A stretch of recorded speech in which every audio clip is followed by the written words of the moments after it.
Web capture is a feature in Microsoft Edge that can help you capture screenshots of web pages.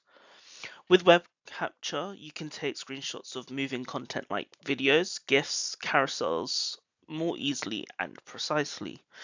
You can also use the draw features to mark up your screenshots before you copy them or save them. Web capture is available on any site from the right-click menu, and I will show you that in today's session.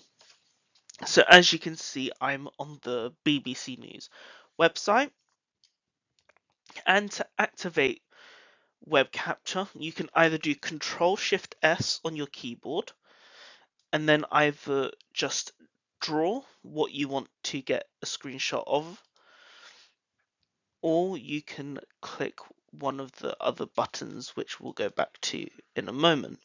So let's say we've selected this, but what I've selected is a little too high up. I want to bring it down a little bit. You can just click on it and drag it down, and it will move the selection you've chosen down with you.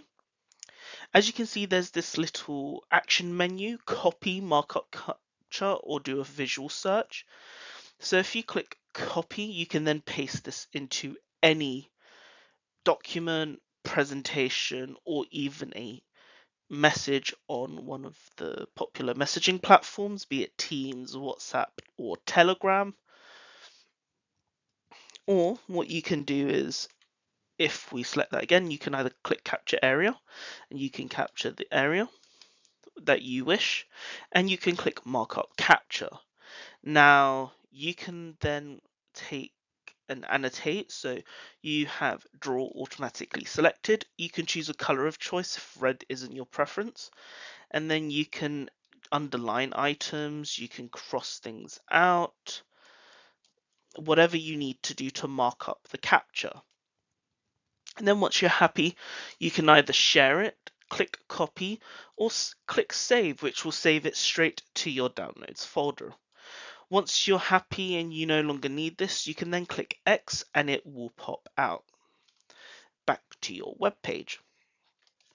Now if we hit Ctrl-Shift-S one more time, you can see there's an option to capture the full page. And as you can see, it's captured the full BBC News homepage. And then I can send this across to someone who's just interested in some of the stories that are happening in the world today, or whatever site it is that you're grabbing a screen capture of. If Ctrl-Shift-S doesn't work, you can right click on the web page and look for web capture towards the bottom of your right click menu. Once you select that, you'll get the same view as before. If you've accidentally activated this, you can either hit the escape key, or you can then select the X and this will disappear and you'll be back to your normal web page.